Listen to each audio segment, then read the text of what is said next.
क्या? बाजरूपी आदमी का चेहरा डर से भर गया। उसे विश्वास ही नहीं हुआ। मैंने उसके स्तब्ध होने का फायदा उठाया और उसके पंख को पकड़ लिया। अपनी भयानक ताकत से उसे जोर से मरोड़ा। कड़क हड्डियां टूटने की आवाज गूंजी। बाजरूपी आदमी दर्द से चीख उठा। उसका आधा पंख सीधे टूट गया। मैंने मौका देखकर उसकी छाती पर एक घूंसा दे मारा। जहर और बिजली एक साथ उसके शरीर में घुस गए। वह टूटी हुई पतंग की तरह जमीन पर जा गिरा और वहीं उसकी जान निकल गई। एक को खत्म करने के बाद मैं जमीन पर उतरा। तभी ठीक सामने छापाकार सी महिला का छिपा हुआ खंजर हमला आया। खंजर मेरे शरीर में लगा, लेकिन भारी कवच ने उसे फिर से उछाल दिया। महिला की पुतलियां सिकुड़ गईं। वह मुड़कर भागना चाहती थी, लेकिन मैंने बिजली की एक लपेट उसके टखने पर फेंकी। वह तुरंत जमीन पर गिर पड़ी। उसने दया की भीख मांगने की कोशिश की, लेकिन उसकी बात पूरी होने से पहले ही मैंने एक प्रहार में उसकी जान ले ली। अब केवल आखिरी बाजरूपी आदमी बचा था। वह डर के मारे कांप उठा, मुड़ा और भागने लगा। साथ ही पागलों की तरह जहरीला तरल उगलता जा रहा था। मेरी आंखें बर्फ जैसी ठंडी थीं। एक विचार के साथ ही उच्च वोल्टेज की बिजली जमीन पर फैल गई। चट चट बिजली उसकी टांगों तक पहुंच गई। उसका पूरा शरीर झटकों से कांप उठा और वह जमीन पर गिर पड़ा। अब वह हिल भी नहीं सकता था। मैं धीरे धीरे उसके सामने पहुंचा और ऊपर से उसे घूरते हुए पूछा, तुम लोगों को किसने भेजा था? वो किंगलांग गैंग। उन्होंने शहर के पूर्वी हिस्से में अपना ठिकाना बनाया है। उनका सरदार एक भेड़िया परिवर्तित है। वह बहुत शक्तिशाली है। उसे पता चला कि तुम्हारे पास कई प्रतिभाएं हैं, इसलिए उसने हमें तुम्हें पकड़ने भेजा। किंगलांग गैंग। मेरी आंखों में ठंडी चमक उभरी। पिछले जन्म में यही गिरोह प्रलय के शुरुआती दिनों में लूटपाट,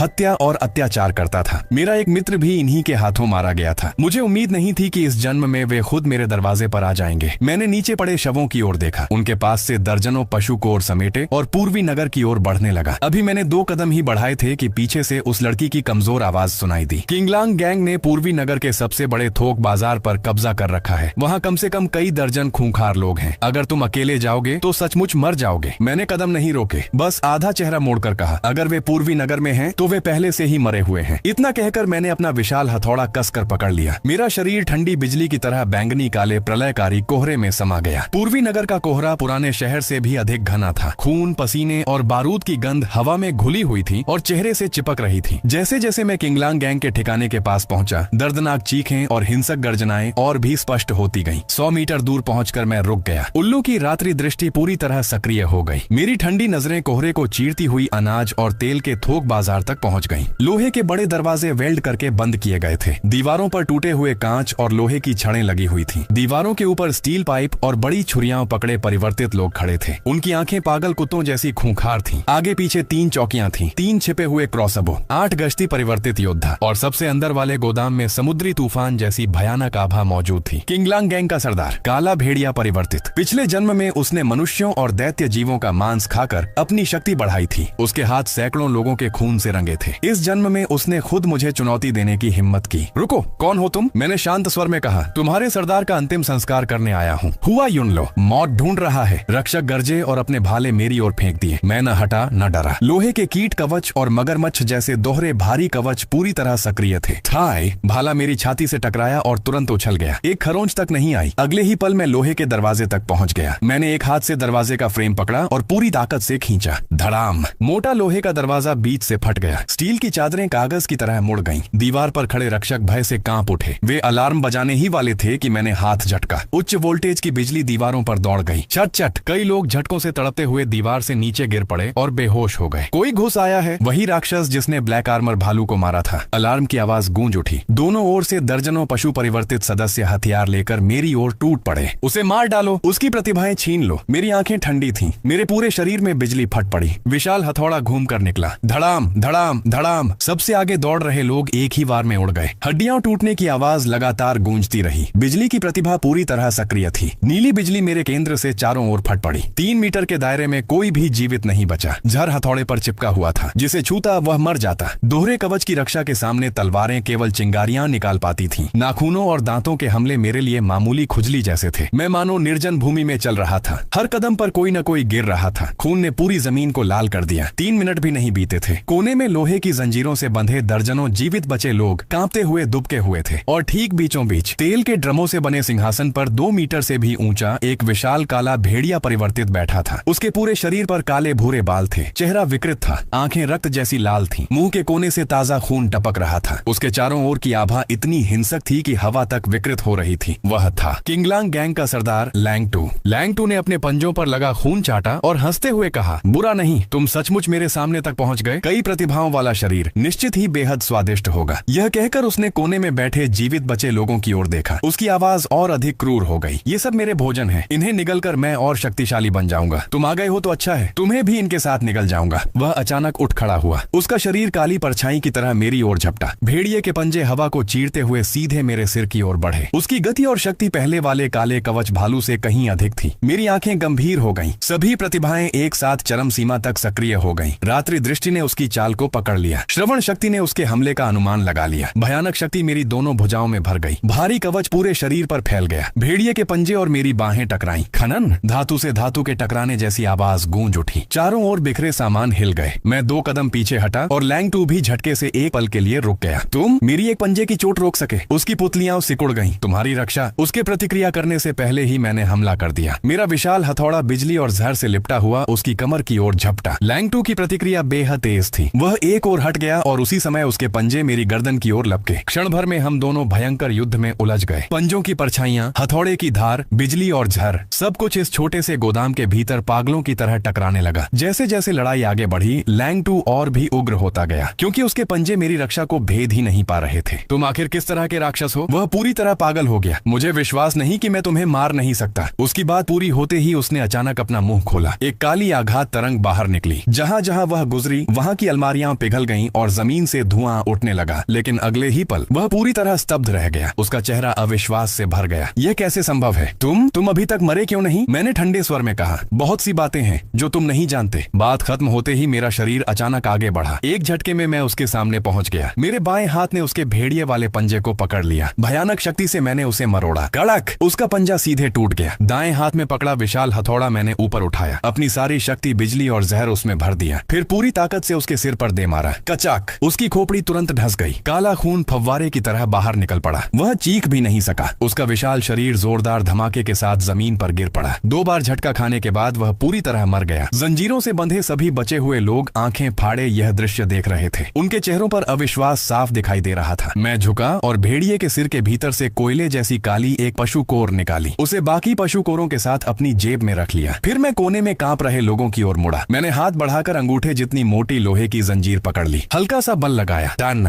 लोहे की कड़ी तुरंत टूट गई। लोगों ने राहत की सांस ली, लेकिन समय बर्बाद नहीं किया। वे तुरंत उठ खड़े हुए और स्थिति संभालने लगे। अनाज और तेल के बोरे इकट्ठा किए गए। खिड़कियां बंद की गईं। काम आने वाले हथियार जमा किए गए। पूरे गोदाम में केवल हल्की हल्की खिसकने और सामान उठाने की आवाजें रह गईं। सब कुछ व्यवस्थित होने के बाद मैं गोदाम के बाहर छाया वाले हिस्से में गया। दीवार से टिककर आंखें बंद कर लीं। पशु कोर की गर्म ऊर्जा धीरे धीरे मेरे शरीर में बहने लगी। मेरी संवेदनाएं, शक्ति और रक्षा क्षमता चुपचाप बढ़ने लगी। मेरी आभा पूरी तरह भीतर सिमट गई। बाहर से कोई भी शक्ति महसूस नहीं कर सकता था। जब मैंने फिर आंखें खोली, मेरी दृष्टि बर्फ जैसी ठंडी थी। दूर रात के अंधेरे में कुछ हिंसक पशु गर्जनाएं सुनाई दी। उल्लू जैसी तीव्र श्रवण शक्ति ने तुरंत दूर की हलचल पकड़ ली। यह न तो पशुओं की भीड़ थी, न ही कोई पीछा करने वाला, बल्कि कई संशोधित ऑफ रोड वाहनों के इंजन की आवाज थी। भारी गड़गड़ाहट के साथ वे थोक बाजार की ओर बढ़ रहे थे। गाड़ियों में बैठे लोगों की आभा स्थिर और अनुशासित थी। वे किसी भी तरह साधारण लुटेरे नहीं थे। मेरी आंखें गहरी हो गईं। मैंने दीवार तोड़ने वाला विशाल हथौड़ा और कसकर पकड़ लिया। एक झटके में मैं स्तंभ के पीछे छिप गया। मेरी पूरी आभा पूरी तरह लुप्त हो गई। इस प्रलय काल में जो लोग खुलेआम गाड़ियां चलाने की हिम्मत रखते थे, वे या तो सेना के बचे हुए लोग होते थे या फिर अच्छी तरह सुसज्जित बड़े लुटेरा गिरोह। और चाहे इनमें से कोई भी हो, उनकी मंशा शायद अच्छी नहीं थी। कुछ देर बाद 3 ऑफ रोड गाड़ियां थोक बाजार के बाहर आकर रुक गईं। हेडलाइट्स बंद हो गईं। दर्जन भर काली परछाइयां तेजी से बाहर निकली। उनके हाथों में मानक बड़ी तलवारें, क्रॉसबो और यहाँ तक कि 2 देसी शॉटगन भी थीं। उनकी चाल एकदम अनुशासित थी। वे सीधे गोदाम की ओर बढ़े। उनका नेता, जिसकी आंखों में हल्की हरी चमक थी, दरअसल एक उच्च स्तरीय ग्रे बीस्ट परिवर्तित था। उसकी आभा लैंग टू से भी अधिक सघन थी। उसने नाक से सूंघते हुए कहा, अंदर जीवित इंसानों की गंध है और ब्लैक वुल्फ का बचा हुआ खून भी। अंदर जाओ और तलाशी लो। पशु कोर, सामान और प्रतिभाशाली लोग सबको पकड़ कर ले आओ। जी सर। बाकी लोग तुरंत आगे बढ़ गए। मैं छाया में खड़ा रहा, बिना हिले। रात्रि दृष्टि के कारण उनके हर कदम और हर सांस मेरे सामने स्पष्ट थी। उनकी संख्या अधिक थी, हथियार बेहतर थे, दूर से हमला करने की क्षमता भी थी और उनका नेता भी कमजोर नहीं था। पुनर्जन्म के बाद यह पहली वास्तविक संगठित सशस्त्र शक्ति थी जिससे मेरा सामना हुआ था। सीधी लड़ाई में मैं शायद हारता नहीं, लेकिन गोलियां झेलना आसान भी नहीं था और अपनी सभी प्रतिभाएं उजागर करना तो और भी खतरनाक होता। यह सोचकर मैंने धीरे धीरे अपनी सांसें नियंत्रित की। मेरी उंगलियों पर हल्की नीली बिजली चमकी। रात्रि दृष्टि, संवेदन शक्ति, भारी कवच, बिजली, जहर, असाधारण शक्ति। मेरी सारी प्रतिभाएं चुपचाप सक्रिय हो गईं। गोदाम का दरवाजा धीरे से खोला गया। पहली काली परछाई बड़ी तलवार पकड़े अंदर घुसी। वह सावधानी से अंधेरे को देख रहा था। मैं बिना आवाज किए आगे बढ़ा, भूत की तरह उसके पीछे पहुंच गया। उसके चीखने से पहले मेरे बाएं हाथ ने उसका मुंह बंद कर दिया। दाएं हाथ की जहरीली बैंगनी उंगली ने उसकी गर्दन के पीछे हल्का सा स्पर्श किया। उसका शरीर तुरंत अकड़ गया, झटके लगने लगे। वह संघर्ष भी नहीं कर सका और सीधे मेरी बाहों में डीला पड़ गया। मैंने उसे धीरे से जमीन पर लिटा दिया। एक भी आवाज नहीं हुई। पहले आदमी को गिराने के बाद दूसरा अंदर आया। बस 2 कदम चला ही था कि उसके पैर ने जमीन पर फैली हल्की विद्युत धारा को छू लिया। मैं पहले ही रात के अंधेरे का फायदा उठाकर जमीन पर सूक्ष्म विद्युत जाल बिछा चुका था। चट चट। धारा जानलेवा नहीं थी, लेकिन उसका शरीर एकदम सख्त हो गया। मैं तुरंत छाया से बाहर निकला। हथौड़े के पिछले हिस्से से उसकी छाती और पेट के बीच जोरदार प्रहार किया। धप।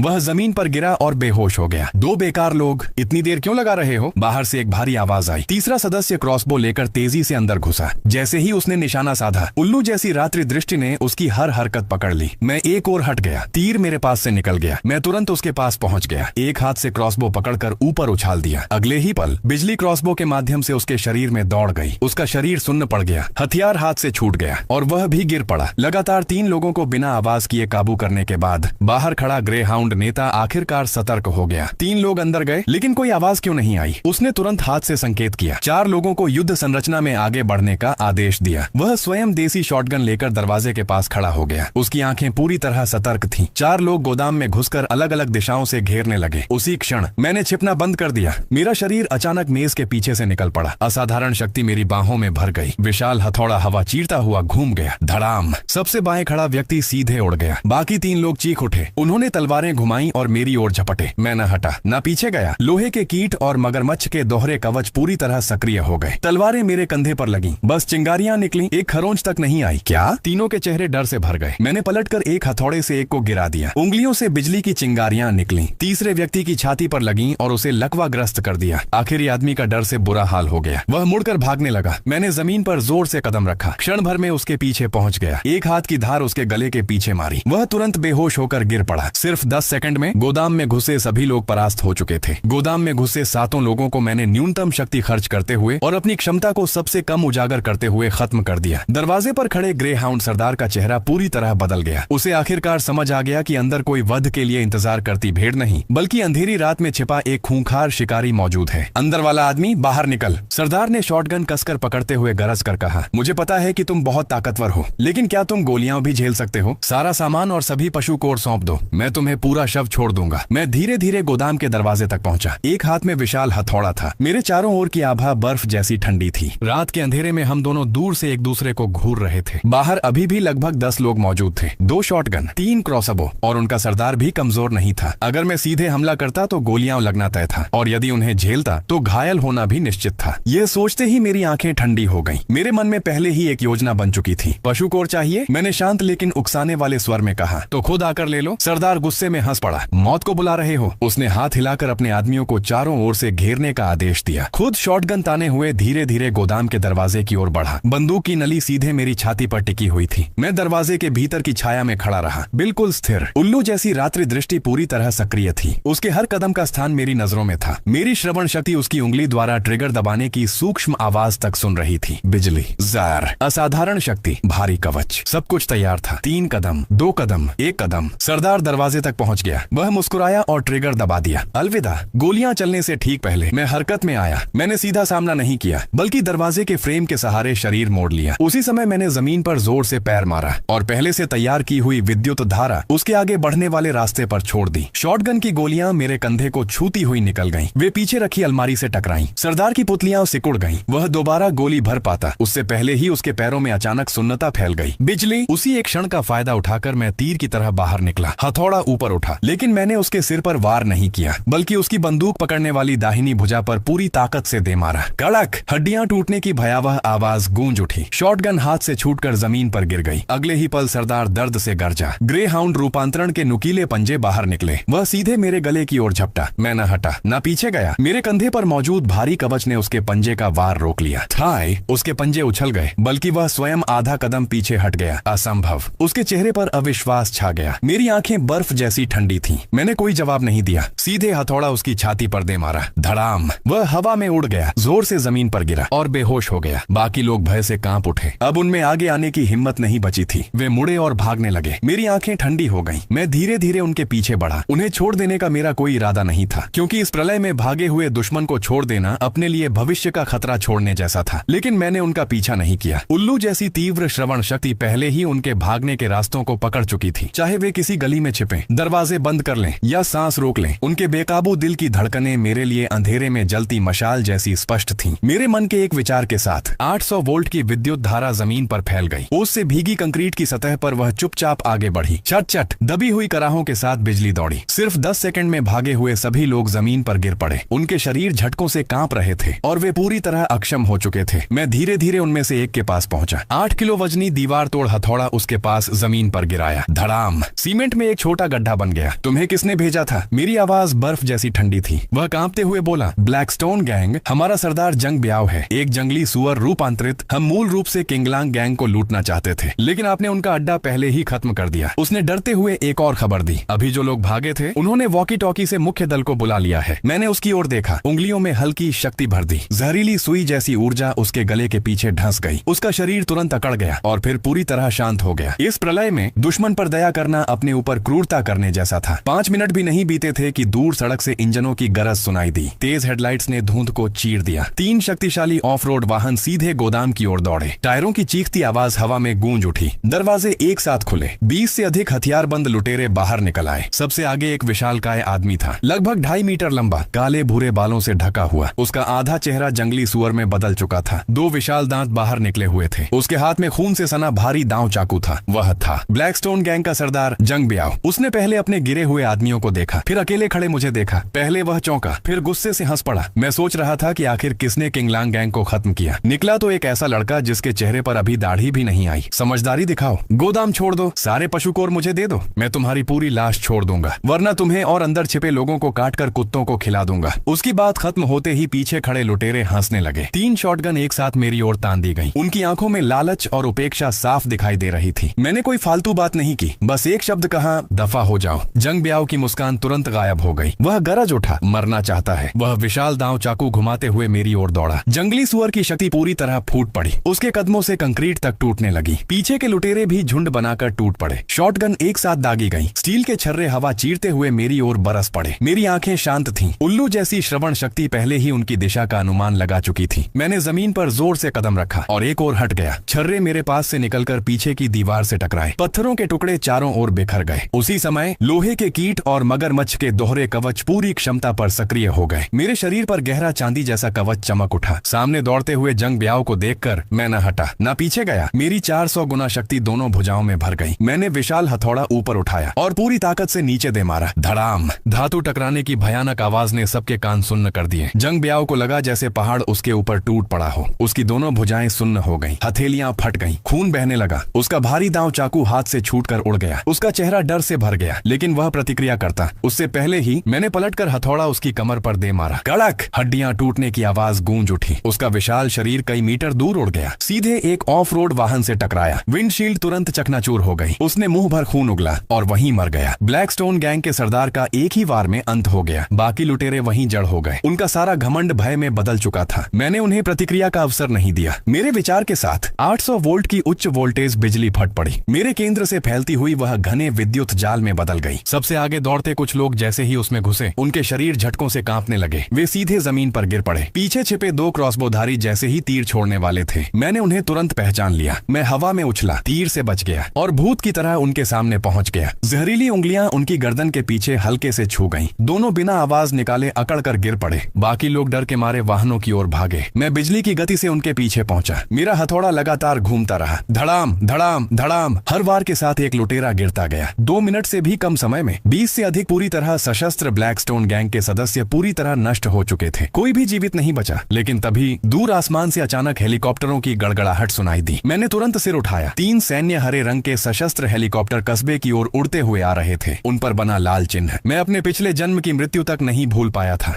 वह था आधिकारिक जीवित बचे लोगों के आधार शिविर का विशेष प्रतीक। पूरी दुनिया को अपनी चपेट में लेने वाली यह रूपांतरण आपदा अभी बस शुरू ही हुई थी और मैं इस खून और आग से भरे प्रलय काल में दुनिया की सबसे ऊंची चोटी पर खड़ा होने के लिए नियत था।